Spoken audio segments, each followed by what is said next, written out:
Mohamed Salah, c'est des statistiques magnifiques cette saison.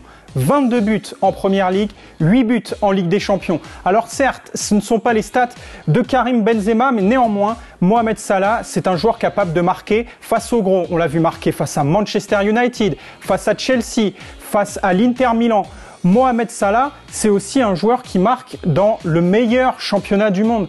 Toutes les semaines, Mohamed Salah affronte des équipes très compliquées alors que Karim Benzema a parfois des oppositions un petit peu plus simples à affronter.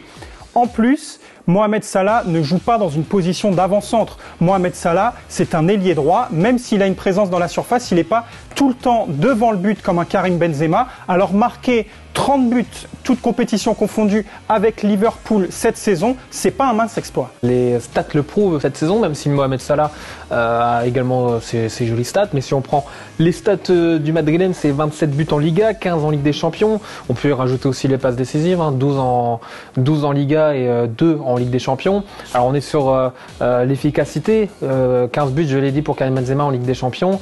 C'est 2 de moins que le record de Cristiano Ronaldo établi il y a quelques saisons en Ligue des Champions.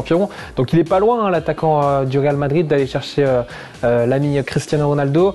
Et cette finale, c'est un petit peu son apothéose. Ça se joue au Stade de France. C'est l'opportunité pour lui d'ajouter une 5e Ligue des Champions à son palmarès. Et puis de montrer qu'il est tout simplement le meilleur joueur de la planète en ce moment, ou tout du moins cette saison, en allant chercher, en doublant pourquoi pas même ce record de Cristiano Ronaldo. On a un compte à régler. C'est signé Mohamed Salah. Ça date de la demi-finale de Ligue des Champions, juste après la qualification pour la finale.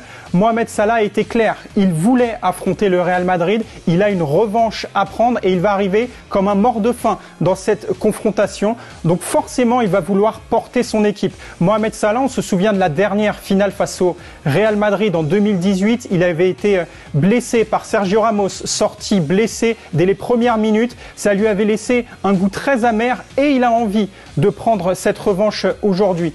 Mohamed Salah, c'est le leader du côté de Liverpool, mais ça peut être aussi le leader du côté de l'Égypte. On l'a vu lors de la CAN qu'il pouvait être capable de faire basculer un match quasiment à lui tout seul. Du côté des Reds, plus encore que Sadio Mané, c'est vraiment Salah, le leader technique de cette équipe. Donc il peut à lui seul faire basculer cette finale face au Real Madrid. Alors à Liverpool et au Real Madrid, il y a une différence. D'un côté, on a un Liverpool qui a plusieurs individualités qui sont capables de porter les Reds quand ça ne va pas forcément bien. On a Mané, on a Luis Diaz, on a Salah, on a Firmino, on a plein de joueurs de talent devant. On a plein de joueurs de talent aussi du côté du Real Madrid, mais on le sait, le Real est davantage dépendant de Karim Benzema.